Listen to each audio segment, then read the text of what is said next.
Madame, Monsieur, bonjour. Merci de nous rejoindre. Tout de suite, les titres de l'actualité. Le président de la République a présidé hier une réunion de travail consacrée aux préparatifs de la cérémonie d'ouverture de la 4e édition de la foire commerciale intra-africaine.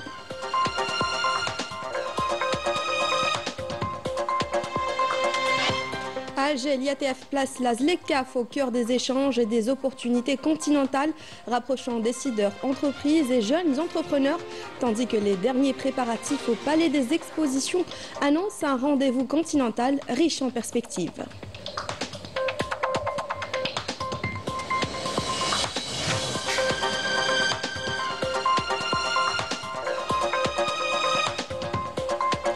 Industrie nationale et sécurité alimentaire zoom sur 2 importantes entreprises spécialisées dans la production de ciment et de sucre, des exemples de réussite qui illustrent la volonté de l'Algérie de renforcer son autosuffisance tout en explorant de nouvelles opportunités à l'export.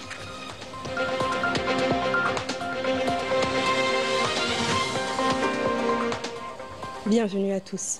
Tout d'abord, le président de la République, Abdelmadjid Tebboune, a présidé hier une réunion de travail consacrée aux préparatifs de la cérémonie d'ouverture de la 4e édition de la foire commerciale intra-africaine 2025. À cette réunion ont assisté le Premier ministre par intérim, Sefer Lieb, le directeur de cabinet de la présidence de la République, Boualem Boualem, ainsi que plusieurs membres du gouvernement concernés par cet important événement économique qui se tiendra en Algérie du 4 au 10 septembre. Était également présent le conseiller du président de la République chargé de la direction générale de la communication à la présidence, l'ambassadeur Larbi Latarash, commissaire de la foire, les représentants des différents corps de sécurité, le directeur général de l'agence algérienne de promotion de l'investissement, ainsi que le président du Conseil du renouveau économique algérien.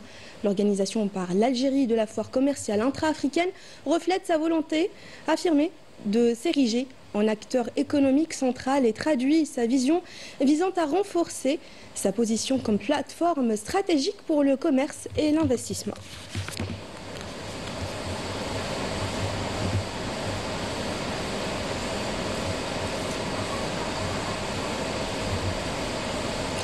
L'IATF réunit toute l'Afrique à Alger pour transformer ses ambitions économiques en actions concrètes. L'événement met en avant la ZLECAf comme vecteur d'un marché unique africain et offre une vitrine aux jeunes talents ainsi qu'aux opérateurs innovants, tout en ouvrant la voie à des discussions constructives pour bâtir une croissance commune. Plus qu'un simple forum économique, l'IATF s'impose désormais comme un carrefour stratégique pour penser l'avenir du continent africain. En plaçant l'intégration commerciale et la coopération économique au cœur des débats, cette rencontre ambitionne de transformer les potentialités africaines en leviers concrets de croissance. Un rendez-vous où les regards se tournent vers l'Algérie, hôte de l'événement, appelée à jouer un rôle moteur dans ce processus. Évidemment, les attentes sont nombreuses, dans la mesure où elles incitent à la facilitation et à la fluidité des échanges intra-africains, participent à la promotion et à la transformation locale des chaînes de valeur africaines, renforcent la coopération sud-sud.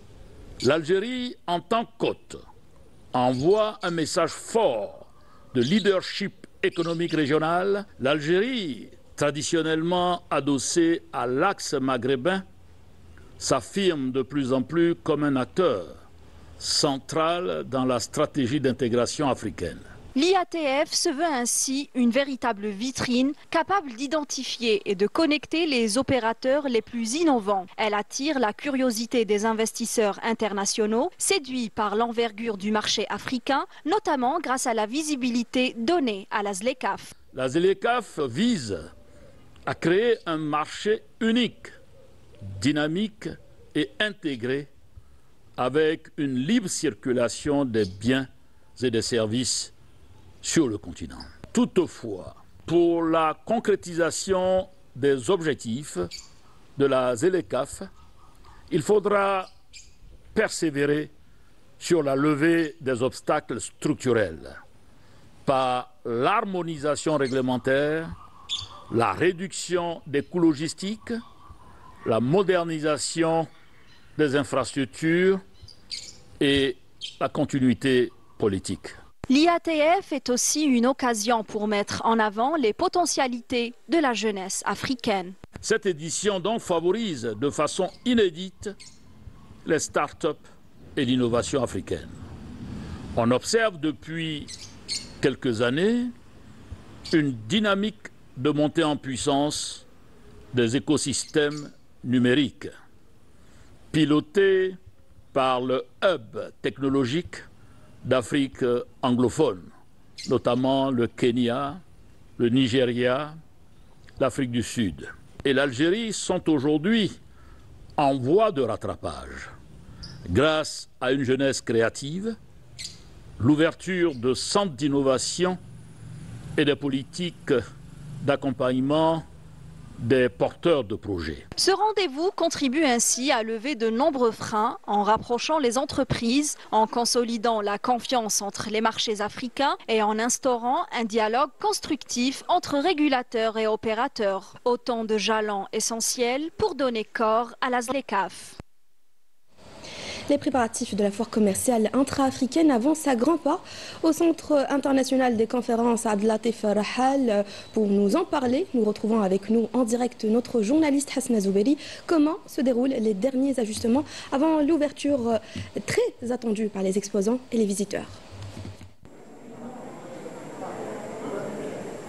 Nous nous trouvons au centre des conventions Abdelatif Rahal à J-2 de l'ouverture de la 4e édition de la foire commerciale interafricaine. Un événement qui devra regrouper quelques 2000 exposants et accueillir quelques 35 000 visiteurs jusqu'au 10 septembre courant. L'objectif est de renforcer le commerce interafricain et promouvoir l'intégration économique du continent. Le PTV, comme de coutume, a déployé tous ses moyens humains et matériels pour assurer la couverture médiatique de ce grand événement. Merci Hasna Zouberi pour tous ces détails. Et au Palais des Expositions à Alger, les dernières retouches sont également en cours. Les stands se finalisent, le décor se met en place, tout est prêt pour accueillir ce rendez-vous continental riche en échanges et en opportunités. Naïm Al-Walish. À J-2 de l'ouverture de la foire interafricaine, les organisateurs accélèrent la cadence des préparatifs qui en sont à leur dernière retouche. On a fait 43 stands.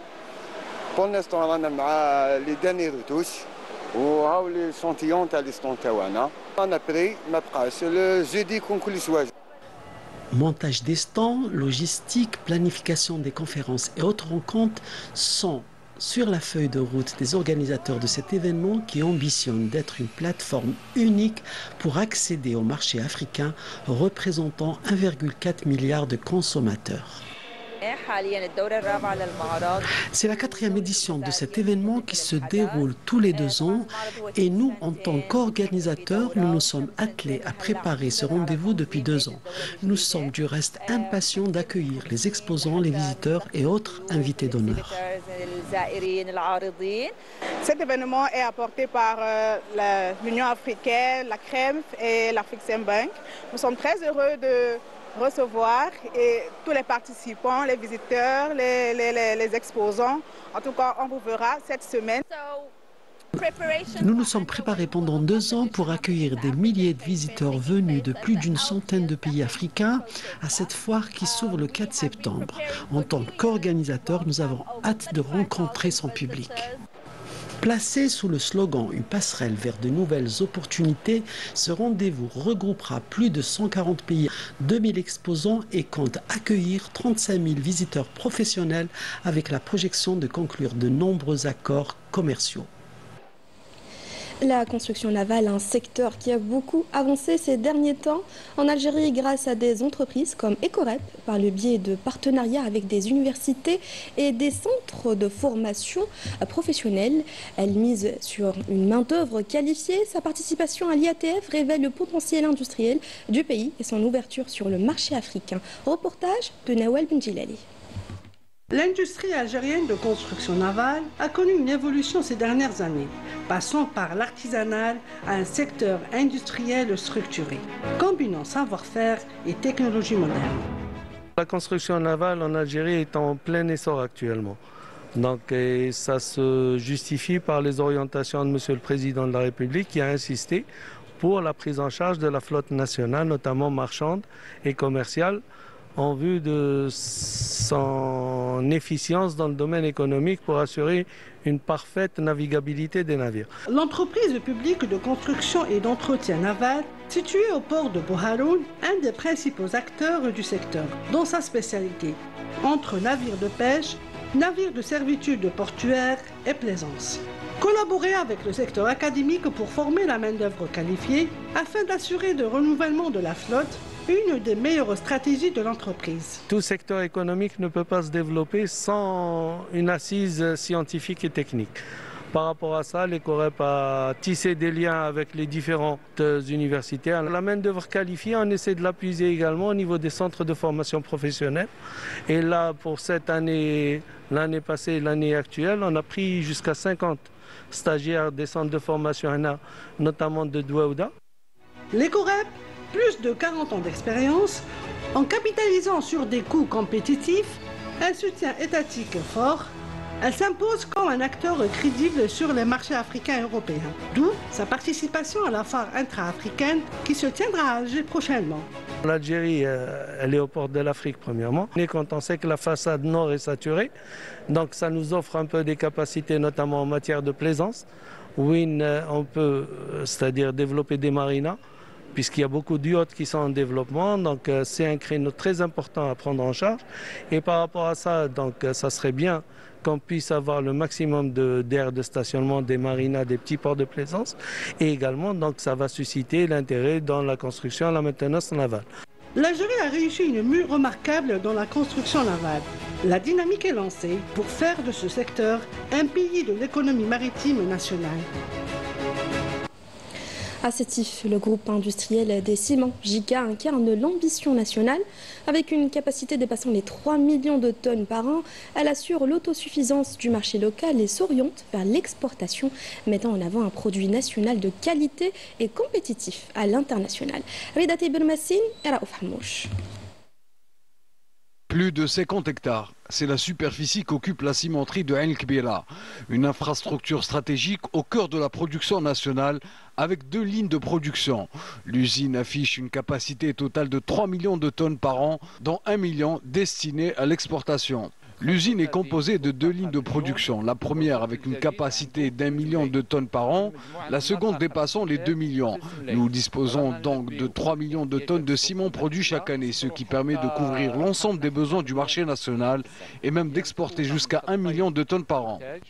Derrière ces performances, 600 ouvriers qualifiés se relaient de jour comme de nuit. Répartis en 3 équipes. Leur mission, assurer la production de 5 types de ciment, adaptés aux besoins de la construction et des grands travaux, ce qui permettra de réduire considérablement la facture des importations.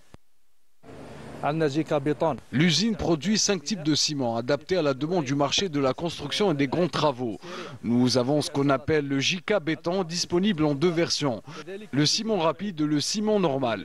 Le ciment à prise rapide et résistant est destiné aux grands ouvrages d'art tunnel et ponts.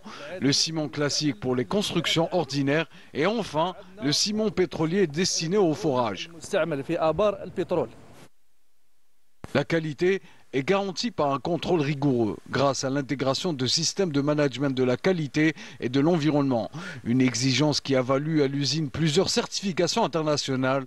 Dernière en date, la norme américaine reconnue mondialement, API, l'American Petroleum Institute. Tous ces types de ciment répondent aux normes internationales. L'usine dispose de la certification européenne CE, tandis que le ciment pétrolier est conforme à la norme internationale ACN.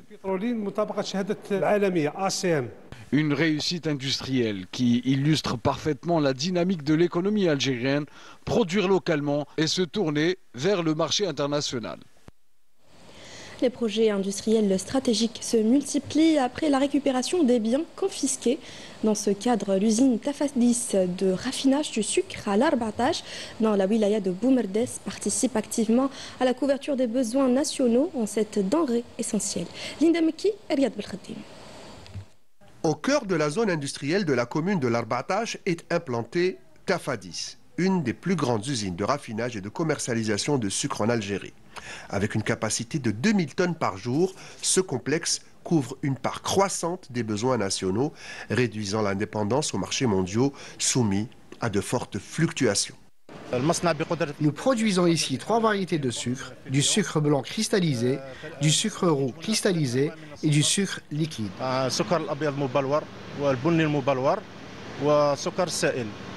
Le process de production repose sur des mécanismes modernes et automatisés. De la première étape jusqu'au conditionnement, le produit est d'une qualité supérieure avec une excellente concentration suivant l'échelle de Brix par rapport au sucre ordinaire. Chaque lot de sucre est rigoureusement contrôlé afin de garantir sa conformité aux normes de qualité, étape essentielle pour assurer aux consommateurs un produit répondant aux standards les plus exigeants. Le produit est soumis à des analyses minutieuses afin de garantir la qualité de notre produit en termes de pureté, de couleur et de taux d'humidité. Toutes les machines et équipements sont supervisés depuis cette salle. Mais l'ambition est encore plus grande. Le groupe lance un projet pour produire un sucre 100% algérien issu de la betterave sucrière cultivée à Ouargla, Tougourt et Illizi.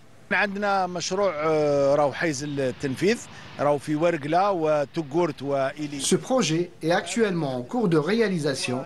Nous commencerons par le commencement, c'est-à-dire de la culture de la betterave sucrière jusqu'au produit final. Nous allons exploiter à terme 200 000 hectares de terres agricoles. Aujourd'hui, nous n'en sommes qu'à 28 000 hectares. La capacité de production devrait atteindre le 1 million de tonnes. Nous serons présents à la foire commerciale intra-africaine car nous ambitionnons d'exporter nos produits.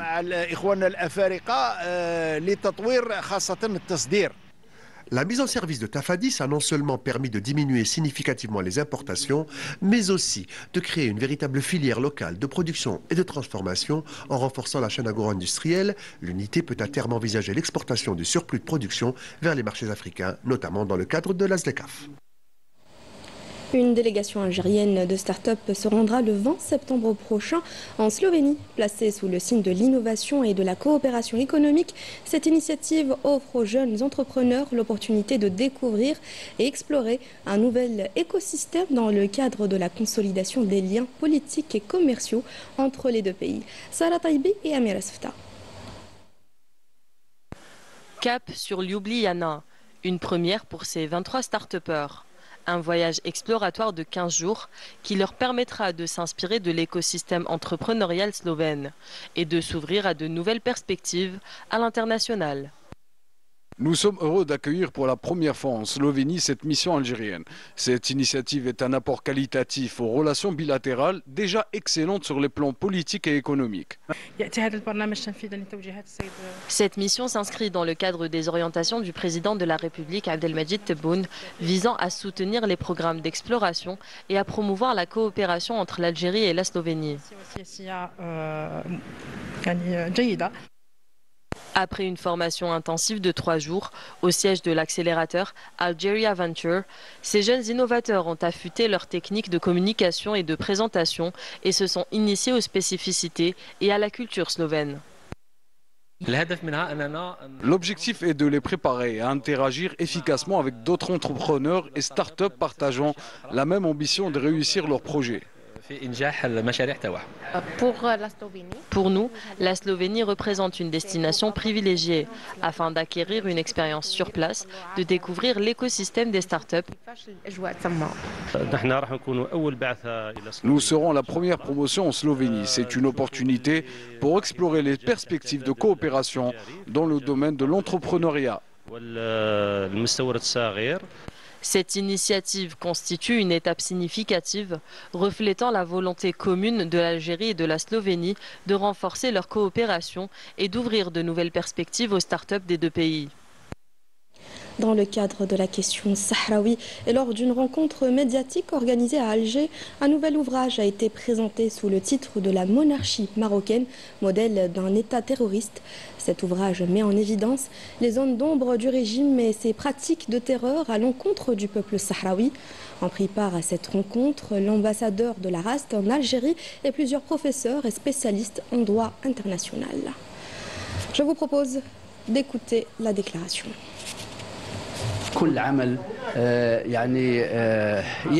L'objectif est de mettre en lumière les graves violations des droits humains et des droits du peuple du Sahara occidental, ce qui est crucial dans le contexte actuel où il est urgent de briser totalement le blocus imposé par le régime marocain depuis 1975 sur les territoires occupés, afin de permettre à la communauté internationale, à l'opinion publique et au monde entier d'être informés de ces pratiques odieuses.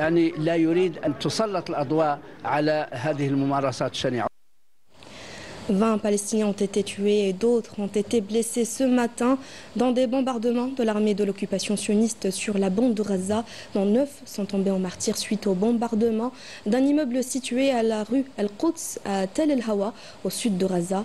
De son côté, le ministre allemand des Affaires étrangères a de nouveau averti l'entité sioniste contre toute tentative de prise de contrôle de la bande de Gaza ou de la Cisjordanie occupée, synonyme de déplacement des Palestiniens. Il a également exprimé sa profonde inquiétude concernant la situation à Gaza, qualifiant la crise humanitaire de dramatique et appelant à mettre fin à l'agression sioniste contre l'enclave palestinienne. Et d'ailleurs, la Belgique va reconnaître l'État de Palestine à l'Assemblée générale des Nations Unies en septembre. C'est ce qu'a annoncé aujourd'hui le ministre des Affaires étrangères belge Maxime Prévost. Plus d'une dizaine de gouvernements occidentaux ont appelé d'autres pays du monde à reconnaître l'État de Palestine à l'Assemblée générale de l'ONU, qui se tiendra du 9 au 23 septembre à New York. Le Canada avait lui aussi fait part de son intention en faveur d'un État de Palestine. Le Royaume-Uni a aussi annoncé qu'il le reconnaîtrait. Au total, les 3/4 des États membres de l'ONU reconnaissent l'État de Palestine. C'est la fin de cette édition. Merci à vous de l'avoir suivi. Excellente suite des programmes sur Canal Algérie.